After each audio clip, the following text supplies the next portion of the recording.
Bueno, ¿quiénes están aquí en el Facebook? Nos estamos conectando en esta mañana.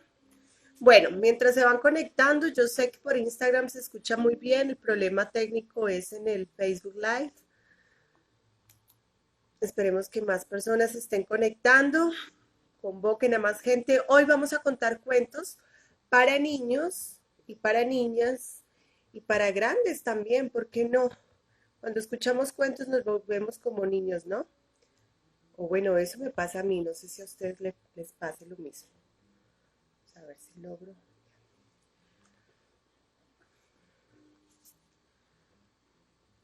Bueno, entonces hoy les voy a contar unos cuentos muy bonitos, muy bonitos. ¿Quiénes están por ahí por el Facebook? Que me escriban, ¿se escucha bien?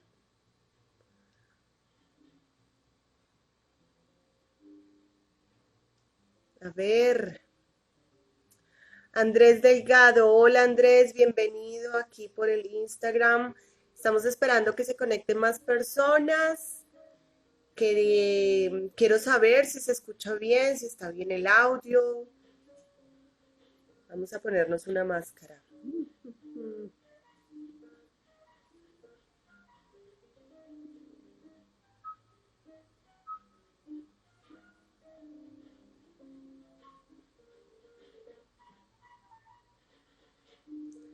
Bien, quiere decir que se escucha bien.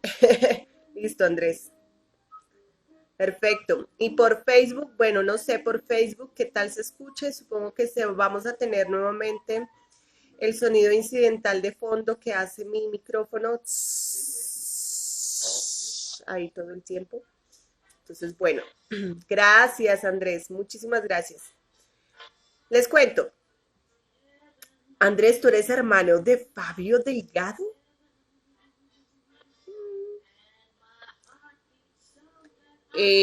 Les cuento que vamos a contar hoy cuentos para niños y no tan niños. Bueno, un cuento y una historia.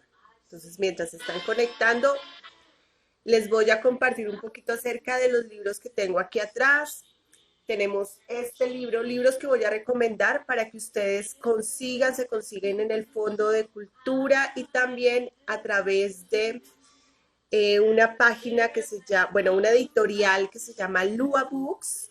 Lua Books es una editorial colombiana que produce y desarrolla libros para niños donde se aplica también algunas herramientas de las nuevas tecnologías para hacer una animación lectora para que los más chiquiticos que están ahí conectados con estos aparatos tecnológicos puedan acercarse al libro de otra forma. Entonces ya les voy a contar de qué se tratan estos libros mientras se va conectando más gente para poder hacer esta, esta contada de hoy, sábado. Hoy a qué estamos, yo ya no sé a qué estamos. 30 de mayo, ok, listo. Entonces voy a empezar por el que está aquí en el fondo. Este es un libro muy bonito, es un libro álbum eh, con pequeños textos. No sé si lo alcanzan a ver. Se llama El día que renunciaron los crayones. El día que los crayones renunciaron exactamente. Así se llama. Este hace parte de la colección del Fondo Económico de Cultura. Ahí está, lo pueden conseguir y es un libro muy bonito porque nos cuenta una historia de qué pasaría si un día los crayones se rebelaran, los colores dijeran, estamos cansados del uso que nos das o quizás, no sé, un poco aburridos porque no los usas lo suficiente o porque los usas para colorear cosas que los crayones a veces no quisieran colorear. Es una historia muy bonita y a través de cartas, Duncan, el personaje de la historia, el niño al que los crayones se le revelan, empieza a recibir cartas de sus crayones donde le cuentan esas inconformidades que tienen. Es muy bonito, lo recomiendo mucho, a los niños les encanta y este lo tenemos ahí en nuestra colección en Casa Raíz, es un libro muy, muy bonito. Casa Raíz es un espacio para el desarrollo cultural y comunitario que está en Bosa, donde tenemos un proceso de biblioteca comunitaria, un club de lectura con el apoyo de la red de bibliotecas públicas y allí a través de libros como este se desarrollan actividades de la mano de la talentosa Gina, una promotora de lectura. Se desarrollan actividades para incentivar la lectura en los más pequeñitos. Entonces, lo recomiendo mucho. Escrito por Drew Dywalt e ilustrado por Oliver Jeffers. Súper recomendado. Entonces, vamos a dejarlo aquí decorando.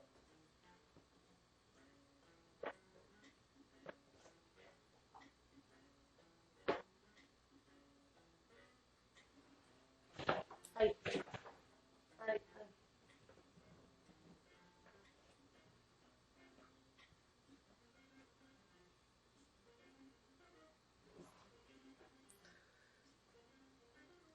Este siguiente libro es muy bonito, también lo recomiendo mucho y también lo tiene el Fondo de Cultura Económica al final de la fila. Es un libro que el domingo pasado les presenté que es ideal para leerle a los más pequeñitos, a niños entre los 6 y los 10 meses. ¿Por qué? 8 meses más o menos. ¿Por qué?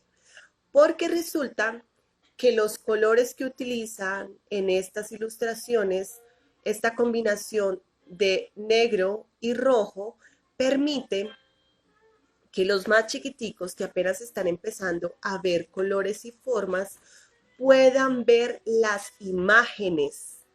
Y eso es lo bonito de este libro. Es un libro álbum completamente, que quiere decir que no tiene texto, sino únicamente imágenes. Y aquí es donde nosotros, a través de la imaginación tan poderosa que tenemos, vamos a contar la historia como la vemos nosotros y se la podemos contar a los más chiquiticos.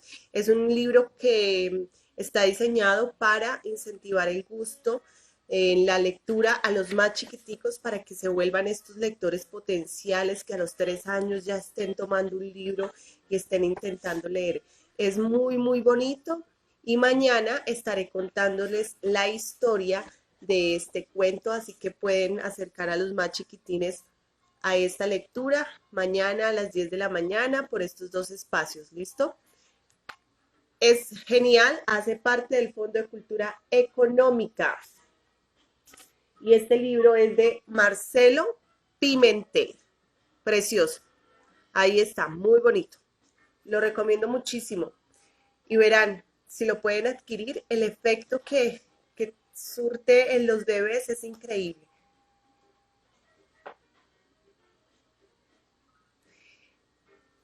Hola David, bienvenido. Se unen más personas aquí en el Instagram. Yo creo que en el Facebook la gente desistió por la transmisión. Quizás un poco, bueno, ahí insisto, ahí seguiré. Un poco incómodo el ruido incidental que tenemos ahí de fondo. Este libro también es del Fondo de Cultura Económica. No sé si lo alcanzan a ver, ahí está. Acercándolo, ¿se ve más? Es un libro álbum también. Y este libro álbum es muy bonito. Se llama La Bruja y el Espantapájaros y es de Gabriel Pacheco. Este es un libro que atesoro mucho porque a mí me gustan mucho las historias de brujas y todo lo que tiene que ver con las brujas. Y es una historia muy bonita entre un espantapájaros y una bruja. Mañana les estaré contando la historia de este libro álbum y también el del final de la pila. También es un texto que no tiene Es un libro que no tiene texto, sino que tiene imágenes. Entonces, cada quien inventa la historia, ¿no? Cada quien decide cómo contarla. Ahí está, por ahí se ve. Este es un libro más oscurito, pero es muy bonito. No vayan a pensar que cuando uno habla de brujas, entonces habla de cosas feas. No, no, las historias de las brujas son muy bonitas. Hay unas cosas maravillosas. Y este que tengo aquí por último es otro libro que me encanta mucho, de la editorial Lua Books, de mi colección Lua Books, porque me gusta mucho por varias cosas.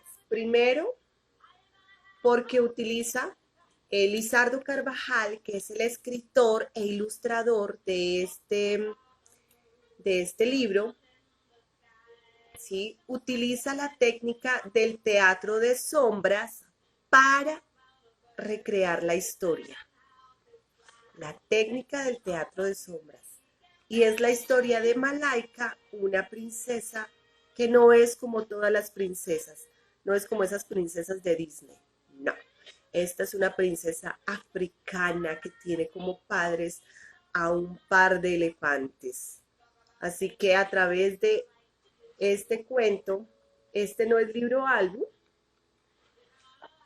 dividido en capítulos, nos cuentan la historia de esta princesa a través de la sabana africana que trata de entender lo que es la vida en la sabana africana desde las voces de sus padres, de Naira y de Kumba, Naira su madre y Kumba su papá. Es muy bonita además porque la historia que nos cuenta Lizardo Carvajal a través de este personaje es una historia que habla sobre la muerte y es una forma muy bonita, desde una poética narrativa muy sensible, que nos permite hablar de la muerte con los niños, haciéndoles entender que la muerte es un estado natural de la vida y por lo tanto hay que tomarla como eso, no hay que tenerle miedo. Tenemos que enseñarles a los más chiquiticos a entender todas estas cosas de la vida desde formas muy sutiles para que ellos comprendan. No hay que incentivar el temor, por el contrario, hay que enseñarles sobre esas cosas de la vida. Y este libro lo hace muy bien, lo desarrolla capítulo a capítulo, así que se puede leer cada noche, si lo prefieren, a través del personaje Malaika, que va descubriendo estas cosas maravillosas para entender lo que es la muerte. Este libro, además, tiene un cortometraje que lo pueden buscar en YouTube, está. Ustedes escriben Malaika la princesa y van a escuchar la narración de este cuento, un poco resumida, del personaje Malaika y con estas animaciones ya de teatro de sombras recreadas que hacen que sea muchísimo más llamativo y se antojen de tener este libro en sus manos. Además, tiene 2 premios. Un premio de IDARTES, que fue lo que les permitió hacer la publicación de esta edición pasta dura, pero también tiene un premio, dice, un premio de Latin American Film Festival de Toronto en el 2015, el Festival de América Latina en Toronto. Y es un premio que se llama Children's Audience Award, el premio de la audiencia infantil. Entonces es súper recomendable este libro. Los 3 libritos que les recomiendo. Y con estas recomendaciones literarias voy a iniciar entonces la historia de hoy. A todos nos gusta el campo, yo creo. A mí me encanta. Y me gusta porque mi familia es del campo y desde muy chiquitica me llevaban, íbamos en familia, era tradición y todavía sigue siendo, de ir todos los fines de año a visitar la casa de los abuelos. Visitábamos las 2 familias, la del abuelo paterno y la del abuelo materno. Permanecíamos más en la casa de los abuelos paternos. ¿Por qué? Bueno, porque tenía unas condiciones que hacía que nos amañáramos más allí. Y bueno, teníamos más espacio para dormir. Esto queda en Gachetá, Gachetá, Cundinamarca. Queda saliendo por la Calera, atravesando la Calera, Huasca, Guatavita, el Páramo, Sueva, curva, curva, curva, curva, curva, curva, curva y llegas a Gachetá, el Guavio. Para llegar a la casa de los abuelos paternos había que atravesar un río. Sí, un río. Pero no se atravesaba el río nadando. Cuando el río estaba muy, muy, muy bajito, nos quitábamos los zapatos y cruzábamos el río por sentir el contacto con el agua y refrescarnos un poquito. Pero la forma más segura, y digo segura, de atravesar el río era en una cuna. No esa cuna en la que mecen los niños. Una cuna cuadrada, se las estoy dibujando con las manos. Sí, una especie de jaula cuadrada, hecha de barrotes de acero, soportada por unas estructuras de madera, que de lado a lado, de puerta a puerta, porque tenía una puerta como una jaula. Imagínense una jaula cuadrada. Ustedes abren una puerta, se meten a la jaula y del otro lado hay otra puerta para que cuando llegues al otro lado te puedas bajar. Esta jaula o cuna, como le decimos allá, o como le decía mi abuelo, y todos nos acostumbramos a decirle así, era jalada por dos, era no, es porque todavía existe, jalada por dos lazos. La cuna estaba soportada en una polea, por unas poleas, que rodaban por una especie de lazo de acero de viga a viga. Entonces digamos que así, aquí está una viga, aquí está la otra viga, aquí está un lazo muy, muy agarrado, aquí está un lazo muy, muy agarrado y ese lazo está conectado a los dos extremos de la cuna y acá encima está ese lazo de acero por el que rueda la cuna cuando es jalada. ¿Me entendieron? Espero que sí. Ahora, el primer paso era chiflar. Sí. Se bajaba uno del bus, se paraba ahí en la carretera, caminaba un poquito hacia orillas del río donde estaba la cuna y miraba uno hacia la montaña allá a lo alto que entre unas palmeras se podía ver una casa pequeñita. Se chiflaba. ¿Para qué se chiflaba? Bueno, para que bajara el abuelo o la abuela o el tío o la tía que vivían allá y nos desataran la cuna del extremo del otro lado de la orilla del río para que uno pudiera cruzar.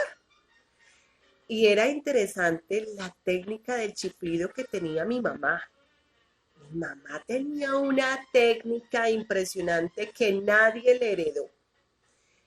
Poner los dedos meñiques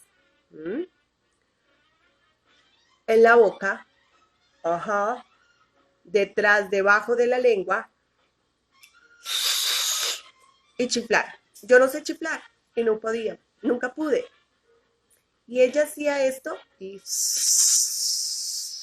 soplaba tan fuerte que se escuchaba a tres fincas el chiflido de mi mamá. Ya conocían el chiflido de mi mamá, entonces se asomaba rápidamente, uno alcanzaba a ver por allá una figurita allá en la montaña que se asomaba y hacía así. Y como a los 5 o 10 minutos, depende de la habilidad o de la rapidez con que bajara la persona, se empezaba a ver que por una curva de una montañita, la figurita chiquitica se hacía cada vez más y más y más grande. Y esta figurita se acercaba hasta el río. Y allí soltaban el lazo de un extremo, no de la viga, sino de la cuna. Se amarraba para que no se estuvieran subiendo los niños y jugando por ahí, pues ocurrieran accidentes, ¿no? Entonces se soltaba, uno se subía, siempre le decían a uno, no pise el lazo, porque si pisa el lazo, cuando la cuna jale, se lo lleva y se cae al río. Entonces, claro, era toda una técnica y había que ser muy, muy precavidos y fijarse muy bien de dónde pisaba uno. Además, para no pisar un hormiguero, porque tampoco quería uno ser picado por las hormigas de tierra caliente, bueno, tierra cálida, que es allá Gachetá. Entonces, abría uno la puerta, cuando la cuna la soltaban, se impulsaba, llegaba a la mitad del río y se quedaba ahí meciéndose, por eso le decían cuna. Uno la jalaba del otro extremo, la sostenían, se subían 2, 3 personas, las maletas, se cerraba la puerta de la cuna y se empujaba. Y con el impulso de la cuna llegaba hasta el otro lado. Y ahí, el que estaba en el otro lado terminaba de jalar, abría la puerta, eso era toda una técnica, créanme, y tener mucha, mucha fuerza. Se bajaba uno y otra vez se impulsaba la cuna al otro lado hasta terminar de transportar de una orilla a la otra a la gente. Pero ahí no terminaba toda la aventura de ir a Gachetá. Ya ahí empezaba la aventura de estar allá. Y la aventura era caminar y subir curva, curva, curva, curva, curva, curva, curva, curva, hasta llegar a la casa. Pero mientras subías, encontrabas tú árboles de naranjas, árboles de mandarina y muchos árboles de guayabas. Les voy a contar algo. Aquí, break. En el campo y allá en Gachetá, no sé por qué, hay una extraña costumbre de ponerles apodos a las familias y los apodos se les asignan según sus características, habilidades o la tierra en la que están. Por ejemplo, a mi abuela paterna, la abuela Anita, le decían Guayaba. Ella era de la familia Guayaba. ¿Y por qué? Porque decían que la familia Guayaba era la que estaba rodeada de árboles de guayaba y también les decían las mirlas, porque las mirlas eran las que se pasaban de guayabo en guayabo comiéndose las guayabas. Entonces yo tenía una herencia de guayaba y de mirla. A mi abuelo Raúl, el papá de mi papá, el esposo de mi abuela Anita, le decían que él era de la familia del Jarillo. Eran los Jarillos. ¿Por qué? Porque el sector donde él era, allá en Gachetá, se producía un árbol que le llaman el jarillo pegajoso, que produce una sustancia pegajosa. ¿Por qué jarillo? Nunca encontré el rastro. Todavía sigo buscando el porqué de ese nombre, jarillo. Así se llamaba el árbol. Entonces, mi abuelo es el jarillo. Yo tengo herencia de guayaba, de mirla y de jarillo pegajoso. Mi mamá es de una zona más alta de Aguascalientes, de donde son mis papás y de donde les estoy contando la historia de la cuna y donde voy a contarles la historia de hoy. Todavía no he empezado a contar la historia, no crean. Ella es de un terreno que queda más arriba, una montaña más arriba, que se llama la vereda de Yonama, un lugar frío, caliente, Aguascalientes, de donde es mi papá, Yonama, que es frío, de donde es mi mamá. Yo a ellos les decía que mi papá era el sol y mi mamá era la luna, porque mi papá es una persona con una temperatura muy cálida y mi mamá con una temperatura muy fría. Es verdad, físicamente, así son. No sé si por el lugar en el que crecieron, pero así son. Y la familia de mi mamá, que es Beltrán, a ellos les dicen los gatos, porque mis abuelos en esa casita que tenían en Yonama, una casa hecha de adobe, ¿saben qué es el adobe? Bueno, el adobe, para los que no saben, era una técnica que se utilizaba mucho en la fabricación de casas, sobre todo en el campo, de que cogían mucho barro, lo revolvían con pasto seco, lo amasaban y hacían ladrillos con los que construían las casas para generar calor. Obviamente estas casas producían mucha humedad con el tiempo, pero esta casa estuvo rodeada durante mucho tiempo de unos matorrales justamente porque como estaba hecha de barro y de pasto, pues crecían florecitas alrededor. Y cada vez que uno iba allá se encontraba con colibríes que estaban detrás de la casa bebiendo el néctar de las flores. Pero no por eso les decían a ellos los gatos, no. Lo que pasa es que mis abuelos, mi abuela Baudelina y mi abuelo Ignacio, los papás de mi mamá, tenían muchos gatos, pero además tenían ojos de gato, sobre todo mi abuelo Ignacio.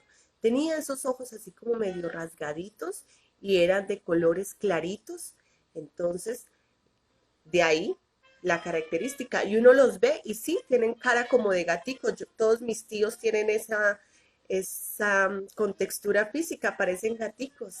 No sé, hay algo en sus cachetes, hay algo en los ojos, hay algo que los hace ver como gatunos. Entonces, esta costumbre de ponerles apodos a las familias en Gachetá eh, generó una forma de identificar a quienes habitaban ciertos territorios.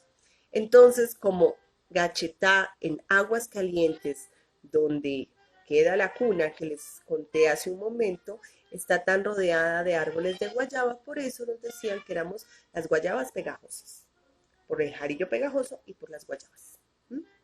Bueno, ahí el break. Volvemos a la historia. Entonces, uno subía y encontraba todos estos árboles de guayaba, sobre todo, por el camino, curva, curva, curva, curva, curva, curva, curva, curva, curva, curva, y por allá se veía que salía humo de una casa. Esa era la casa de los abuelos paternos, de esas casas antiguas que cuando entrabas tenían un primer patio grandísimo, cocina, una cocina muy grande con estufa de madera, habitación, habitación, habitación, habitación y un segundo patio. Subía uno 2 escaleras, se encontraba con el segundo patio, un pasillo para salir detrás de la casa y árboles. Y ahí se encontraba el árbol que yo tanto adoré. Un árbol gigante, ya no existe, lo quitaron. Gigante, gigante, en el que nos columpiamos todos. Esa era parte de la alegría de estar en el campo para mí, de encontrarme con ese arbolito, ¿sí? Y ver el columpio que estaba ahí.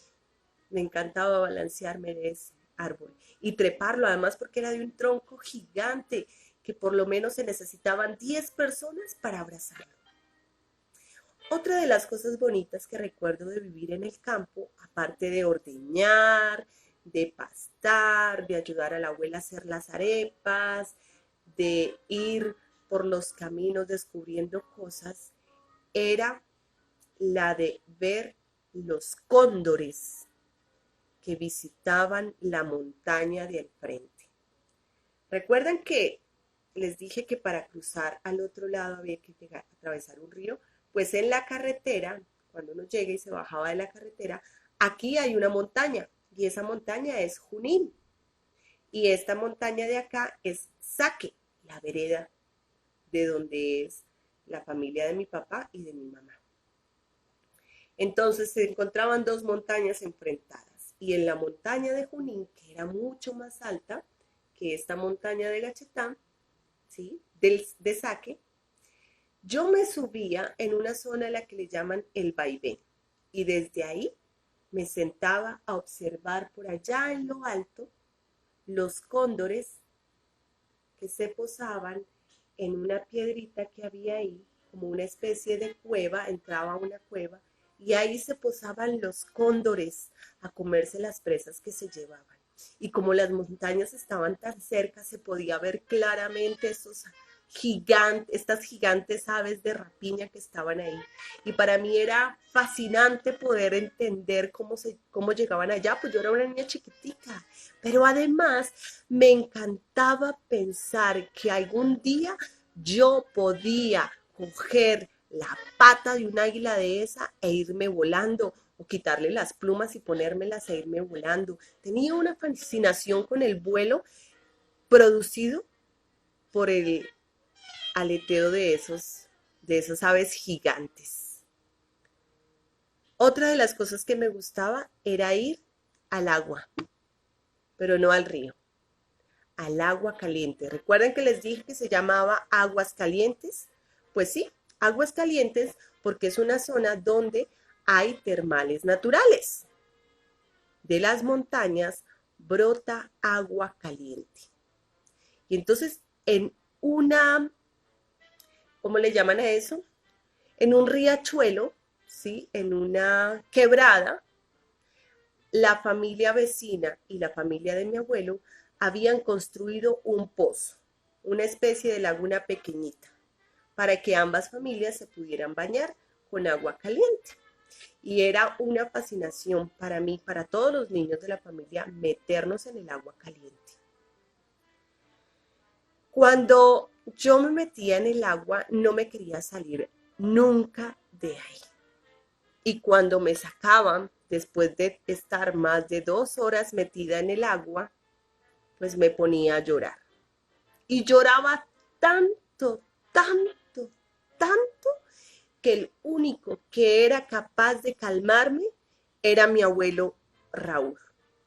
Y es que no les he contado, mi abuelo Raúl era un cuentero, de esos cuenteros natos, de esos cuenteros que contaban las historias que él escuchaba por ahí en sus viajes, de esas historias que le contaban los caminantes que pasaban por la finca, porque para llegar al río había que pasar por la finca de mi abuelo. Y siempre que uno pasaba por la finca de algún vecino, tenía que entrarse a tomar un cafecito o un chocolatico, con arepa, eso sí.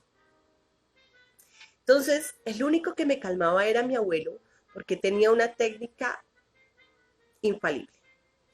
Yo llegaba llorando porque me habían sacado del agua, atacada llorando, y mi abuelo Raúl lo primero que hacía era poner sus 2 manos en mi cabeza, acercarla a su oído, sacudirla y decirme: ay, mi hijita, lo que pasa es que su merced, usted, decía él, lo que pasa es que usted tomó mucha agua por estar tanto tiempo metida en allá en ese charco, en el pocito, le decía él. Y por eso está llorando. Necesita sacar toda esa agua que se tomó. Entonces llore otro poquito más. Y yo, que le creía todo a mi abuelito, me iba llorando y me sentaba en un rincón de ese patio gigante que les describí a llorar y a llorar el agua que me había tomado. Minutos después volví a la cocina donde estaba mi abuelito. Y otra vez llorando le decía: abuelito, abuelito, todavía tengo agua en la cabeza.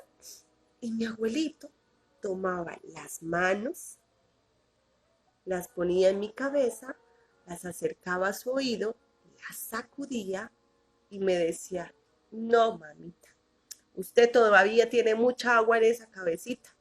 Ya no tanto como al principio. Vaya y llore otro poquito y más tarde viene. Y yo, que le hacía caso a mi abuelito, iba y me sentaba en un rincón de ese patio y me ponía a llorar. Y a llorar, y a llorar, y a llorar, pensando que así se podía salir toda el agua que tenía en la cabeza. Y al rato, más calmada, sollozando como los niños cuando los regañan, llegaba a la cocina donde estaba mi abuelito y le decía: abuelito, abuelito, todavía tengo agua en la cabeza. Y mi abuelito tomaba sus manos, las ponía en mi cabeza, las sacudía y me decía: no, mijita, ya no tiene agua en la cabeza, ahora sí le puedo contar una historia. Y me sentaba en sus piernas y me contaba historias al calor del fogón, de la estufa de leña. Un día, de esos que casi no me logra consolar, me contó una historia. Y me contó esta historia por 2 razones. Porque me encontraba yo en el vaivén mirando a un águila que estaba allí, un águila, ¿sí? Cuando yo veo que el águila emprende su vuelo y se va hacia la montaña del frente, es decir, la montaña en la que yo estaba. Pero empezó a sobrevolar la casa del abuelo. Y yo me asusté porque yo dije, se va a comer a mi abuelito y mi abuelito no se lo puede llevar nadie, ¿no ve que es el único que me cuenta historias y me calma? Y entonces yo salí corriendo por el camino del vaivén, me tropecé y llegué como pude hasta la casa, asustada pensando que el águila se iba a comer a mi abuelito. Perdón, el águila no, el cóndor. ¡Bú! El cóndor. Era cóndores los que yo veía. No sé por qué todo el tiempo dije águilas, lo siento. Eran cóndores. Y claro, es un cóndor, es algo gigante. Y siendo yo tan chiquitica, pues yo veía eso muchísimo más grande. Altísimo, gigantesco, era enorme. ¿Mm? Y entonces llegué allá y mi abuelito estaba sentado en el patio mirando hacia arriba al cielo, viendo cómo ese cóndor sobrevolaba en círculos la casa. Y yo, que estaba fascinada con el vuelo del cóndor, me paré en la mitad del patio, miré hacia arriba, esperando en qué momento el cóndor aterrizaba. El miedo de que se comiera a mi abuelito se me pasó cuando vi a mi abuelito muy tranquilo mirando el patio. Y mientras yo estaba ahí esperando que el cóndor siguiera acercándose cada vez más y cada vez más que se acercaba se hacía más grande, mi abuelito me dijo, mi hijita, escóndase, porque si usted no se esconde, el cóndor se la lleva, ¿no ve que la confunde con una gallina? Y entonces yo me metí un susto tenaz y me escondí en la cocina. Y ahí me contó la historia de Garúa. Sí. Por eso me contó la historia de Garúa, el día que me puse yo a llorar, después de que salí del pocito, que no me podían calmar, y entonces se acordó de esa historia que había pasado. Esos fueron dos momentos diferentes y yo los estoy confundiendo porque es que ocurrió hace mucho tiempo. El caso es que él siempre buscaba algo para poderme contar una historia o me la inventaba. Entonces me sentó en sus piernas después de consolarme y me contó la historia de una niña que era lo más de terca, pero terca. Esta niña además era de terca, era despistada, despistadísima. Tanto que cuando se sumergía en el agua, porque le encantaba el agua, esta niña se la pasaba metida en el río. A ella, a Garúa, se le olvidaba que debía respirar. Imagínense que a uno se le olvide respirar. ¿Mm? Pues sí, es que era tan despistada que ella se sumergía en las profundidades del río y se dejaba llevar por todas las cosas que encontraba ya en el fondo y se le olvidaba salir, se le olvidaba respirar. La familia era la que la sacaba y le decía, Garúa, Garúa, ay niña terca y despistada, respire, respire, que respirar le hace bien. Y así Garúa, que a veces se iba, volvía. Pero Garúa no aprendía, porque es que Garúa era feliz en el agua. Cuando ella estaba en el agua, era, era feliz, porque cuando se sumergía en el río, podía ver a los pececitos de colores y se iba sumergiendo en la noche de la negrura del agua espesa y podía ver cómo las algas la saludaban. Hola, Garúa, le decían. Hola, bienvenida. Los peces, las algas, todos los animalitos que vivían en las profundidades del río le daban la bienvenida a Garúa cada vez que ella se sumergía al atardecer, porque le encantaba encontrarse con el reflejo de la luna. A veces Garúa imaginaba que la luna en las noches se metía al río a bañarse con ella y por eso se metía tan profundo en el agua porque intentaba agarrar a la luna que parecía que se hubiera escondido en las profundidades del agua. Pero siempre la familia iba a sacar a Garúa para que no se le olvidara que debía salir de ahí, que tenía que respirar, porque si no respiraba, Garúa se iba y no iba a volver. Y siempre que Garúa hacía esto, el papá, la mamá, el tío, la abuelita, todos se iban a buscar a Garúa y a veces ni la encontraban, tenían que gritarle, ¡Garúa! ¡Garúa! ¡Garúa! Garúa, oye niña, no se te olvide que debes salir a respirar. Respirar te hace bien, Garúa. Y Garúa escuchaba por allá a lo lejos, salía y respiraba. Un día, Garúa, que prefería el agua, porque en el agua ella era, se imaginó algo. Y esto ocurría únicamente cuando ella estaba en lo seco. Sí, porque en lo seco ella no era, no. Ella en lo seco prefería dormir, meterse en las cobijas y sumergirse en un sueño profundo donde imaginaba que iba montada en un pez espada y cabalgaba ese pez que de pronto se convertía en tiburón y ese tiburón de pronto se convertía en ballena y esa ballena se convertía en una isla gigante que flotaba donde Garúa podía volar por las olas profundas del cielo. Así le encantaba a Garúa imaginárselo. Y Garúa fue, pero fue de otra forma. Y esto lo empezaron a contar las gentes que contaban las historias en la cocina, porque era en la cocina, al calor del fuego, donde se contaban las historias. Algunos decían que Garúa era una niña muy despistada, no la querían mucho porque además se agarraba el pelo con unas moñas muy feas y porque a Garúa no le hacía caso ni a la mamá ni al papá, ¿no? Ella lo único que hacía era sumergirse en el agua y esos sustos que le metía a sus papás hacía que la gente no estuviera muy contenta con el actuar de Garúa. Habían otros, por el contrario, que contaban historias fascinantes de Garúa. Por ejemplo, que a Garúa le encantaba agarrarle las patas a los patos. Sí, las patas de los patos. Las patas con las que caminan los patos. Garúa se metía en las profundidades del río y cuando veía a los patos que estaban en el agua, ahí nadando, salía desde las profundidades muy silenciosamente, amarraba una a una las patas de los patos y se iba nadando hasta las profundidades, pegaba un tirón y se arrastraba los patos hasta la orilla para después desplumarlos y hacer pato a la naranja. Pero un día contaban los que contaban historias alrededor de la fogata o del calor de la estufa de leña en las cocinas, que Garúa no contó con tan buena suerte.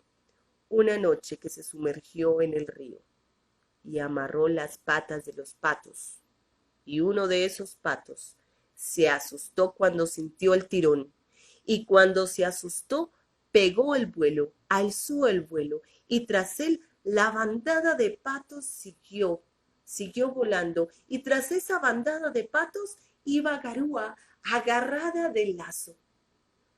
Cuentan los que están contando historias en las cocinas al calor de las estufas de leña, que la mamá de Garúa pudo ver cómo el primer pato iba alzando el vuelo alto y detrás de ellos seguían otra bandada de patos y al final de una cuerda pendía su niña Garúa, que iba alzando el vuelo agarrada de las patas de los patos.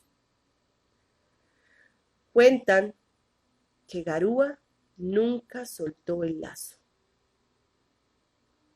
y los patos atravesaron las nubes, los algodones de azúcar que están allá arriba.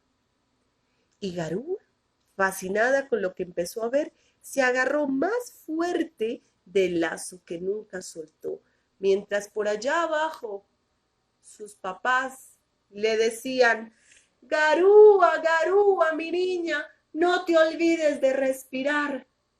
Y Garúa tomaba aire y seguía agarrada de las patas de los patos que cada vez atravesaban más el cielo, hasta que los patos llegaron a la estratosfera, donde se encontró Garúa con los contadores de historias que iban volando y saltando de nube en nube, encontrando algo para contar. También cuentan que Garúa pudo ver a los que habitan por allá el manto negro, donde están las estrellas, que vienen bajando en unas cápsulas que parecen cápsulas del tiempo, atravesando las nubes para llegar hasta la tierra. Garúa pudo ver cómo estaban los peces espada que había soñado, que había cabalgado. Pudo ver esa isla que era una ballena, que era un tiburón y que era un pez espada de colores. Pudo ver cómo los poetas iban montados en estrellas fugaces. Y ahí, descubriendo el mundo de las patas de los patos, Garúa se fue y se fue. Y los que cuentan historias en las fogatas o en las cocinas al calor de las estufas de leña, cuentan que nunca más volvieron a ver a Garúa, que a Garúa se le olvidó ser y dejó de ser del agua para convertirse en el aire. Esa era una de las historias que me contaba mi abuelo para advertirme que no me olvidara de ser, que me acordara de dónde era, que si bien me gustaba estar metida en el agua, no era bueno que me olvidara que yo también era de tierra, y que si me gustaba ver cómo los cóndores sobrevolaban por encima de la casa y desplegaban sus gigantes alas, y me imaginaba yo agarrarme de las plumas o de las patas de los cóndores, que no se me olvidara ser, porque yo era un ser de la tierra. Y aunque podía volar con mi imaginación, me decía mi abuelito, vuela, vuela mi niña Yoyis, imagina todo lo que quieras, pero nunca se te olvide ser. ¿Fin? Esta es mi versión, y les voy a contar, es mi versión de un cuento de Eduardo Galeano, que hace parte de un libro precioso que se llama Las palabras andantes. El cuento se llama, ya les digo que lo tengo por aquí, Historia de la andariega del agua que viajó río adentro y noche arriba.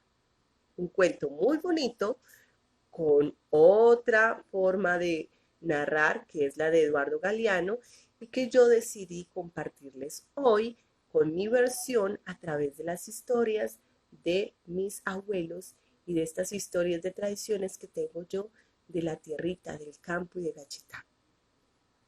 Antes de irme, les quiero leer un fragmento de este libro que se llama Ventanas sobre las vísperas. Y también quizás este cuento como un homenaje a todos los campesinos y campesinas, niños, niñas, jóvenes, adultos que están allá trabajando la tierra todos los días para que nosotros podamos tener comida en nuestros platos, en nuestra casa. No se olviden de apoyar el campo colombiano. No se olviden de comprarle al campesino. Mire que están botando sus sembrados, mire que están botando sus cosechas porque no hay quien les compre. Y es triste ver cómo después de tanto esfuerzo, después de tanto sudor, de tanto estar labrando la tierra, ellos tengan que botar la comida porque no hay quien se las compre. Así que apoyar el campo. Y este fragmento se llama Ventana sobre las vísperas.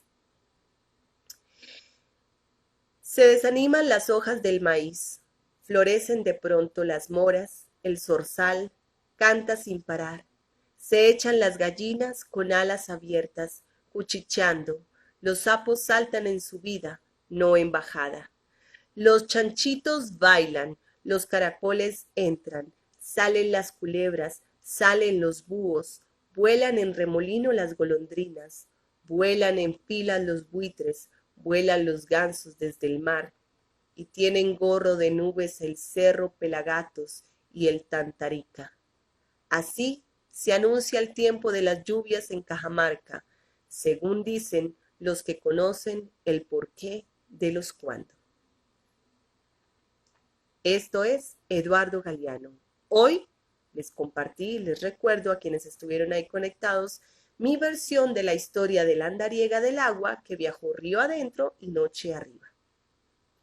Muchísimas gracias por estar aquí conectados desde el Instagram. Espero que la transmisión por el Facebook haya sido un éxito. Vi muy poquita gente conectada ahí, seguramente por el ruido que hay. Intentaré arreglar esto para mañana, pero bueno, así es esto de la tecnología. Recuerden que esta es una iniciativa de Casa Raíz. Si quieren saber un poco más de qué se trata, pueden visitar nuestro fanpage en Facebook o en Instagram, Casa Raíz Co. Así nos encuentran en Facebook, o Casa Raíz. Y también apoyado por la Corporación Cultural Teatro del Sur, un grupo de teatro con más de 15 años de trayectoria que viene desarrollando también procesos culturales en la localidad. Grupo del que hago parte y también con los que desarrollamos procesos de creación teatral. Y también una iniciativa apoyada por la Red Colombiana de Teatro en Comunidad, que tiene también su fanpage. Los invito a que vayan y visiten en Facebook Red Colombiana de Teatro en Comunidad, porque ahí hay programación constante de diferentes grupos y organizaciones comunitarias y culturales que están en Colombia desarrollando iniciativas para mantenernos conectados en estos tiempos de encierro con toda la comunidad. Teatro, charlas, títeres, cuentos, lecturas, talleres, un montón de cosas, así que vayan y visiten. Muchísimas gracias a quienes estuvieron por aquí en el Instagram Live, a Xiu, Andrés, a Angie Escalante, David, Jerry, Dianita Sánchez, La Aldana. Jerry nos dice, ay, tan lindo, te queremos mucho y atentamente Nata y Majo. Gracias, un abracito a Majo y a Nata, las extraño mucho. Ellas son dos niñas que hacen parte de los procesos de Casa Raíz, a las que hemos visto crecer, y ha sido maravilloso ver cómo las artes, como el teatro, la música, la danza, las comparsas, la lectura, todo lo que se desarrolla alrededor del arte y la cultura tiene injerencia en estos procesos y en el desarrollo. Y yo puedo decir que el arte construye seres hermosos, nos hace poderosas, poderosos, nos permite tener una voz mucho más fuerte y una mirada más crítica de nuestro entorno. Y eso lo sé porque lo puedo ver a través de estas niñas y de estos procesos, y porque yo también lo viví desde muy chiquitica, cuando empecé mi proceso a los 13 años. Bueno, nos vamos porque si no yo sigo aquí contándoles un montón de cosas y bueno, hay otras cositas que hacer. Muchísimas gracias. Recuerden, mañana voy a contar 2 historias con estos 2 libritos. Al final de la fila, un libro pensado para bebés y La bruja y el espantapájaros. Un libro que no es para chiquiticos, pero bueno, ahí vamos a ver qué nos inventamos con estos 2 libros álbum. Gracias, gracias. Recuerden darle me gusta, compartir. Nos vemos mañana, si la tecnología nos lo permite, a las 10 de la mañana por estos canales. Chao, chao. Linda semana. Lindo fin de semana.